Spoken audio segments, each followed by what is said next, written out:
வணக்கம். மாநில அளவிலான 2017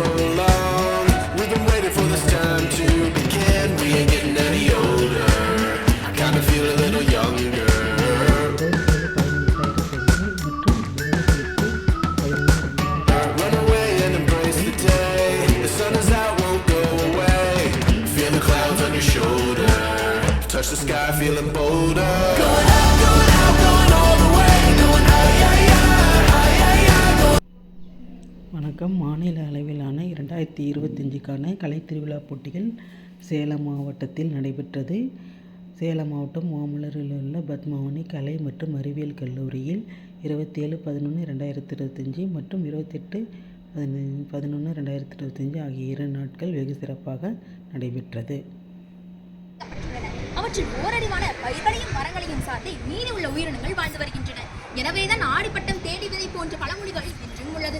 ஆகவே பசுமையும் பாரம்பரியத்திலையும் கல்வியும் அறிவும் மிக முக்கியமான ஒன்றாகும். அப்படியானால் செல்வம் தேவையில்லையா நாரதா? நிச்சயமாக தேவை தேவி. ஒரு நாட்டில் பின்பற்றப்படும் பசுமையும் பாரம்பரியம் மிக முக்கியமான செல்வம் தானே தேவி. சரியாக சொன்னாய். பயிர்கள், மரங்கள், செடி கொடிகள் தரக்கூடிய தானியங்கள், விதைகள், கனிகள், காய்கறிகள், தானியங்கள் தரக்கூடிய நெல்மணிகள், கனிகள், காய்கறிகள், தானியங்கள் முதற்கொண்டு பாரம்பரிய விதைகள் அனைத்துமே மக்களின் செல்வங்கள் தானே. அதனால் தானே நவதானியங்களை மிக உயர்ந்த இடமான கோபுரத்தின் கலசத்தின் மேல் வைத்து வழிபடுகின்றனர். அப்படி என்றால் வீரத்திற்கு இடமில்லையா நாரதா? அது எப்படித்தாயே இல்லாமல் போகும்? பசுமையும் பாரம்பரியம் இருக்கும் இடத்தில் வீரத்திற்கு இடமில்லாமல் போகுமா?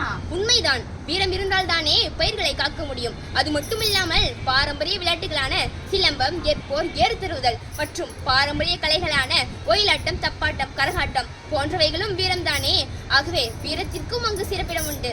கல்வியையும் செல்வத்தையும் வீரத்தையும் முதலீடாக கொண்டு பசுமையின் பாரம்பரியத்தை போற்றி வளர்க்கின்ற நன்னாடு பூமியில் எது நாரதா? அது தமிழ்நாடு தேவி. அங்கு இருக்கும் சின்னஞ்சிறு குழந்தைகள் முதல் பெரியவர்கள் வரை அனைவரும் பசுமையும் பாரம்பரியம் தனது 2 கண்கள் போல் பாதுகாத்து வருகின்றனர் தேவி. அத்தகைய தமிழ்நாட்டிற்கு எங்கள் மூவருடைய அருளாசியும் எப்போதும் உண்டு. மிக்க மகிழ்ச்சி தேவி. இந்நிகழ்வில் வேலூர் அரசு மகளிர் மேல்நிலைப்பள்ளியை சார்ந்த மாணவிகள் இலக்கியம் என்ற நாடகத்தில் முதலிடம் பெற்று கலந்து கொண்டனர். அதனுடைய முன்னோட்ட நிகழ்ச்சிகள் தான் இந்த வீடியோவில் இடம்பெற்றுள்ளது.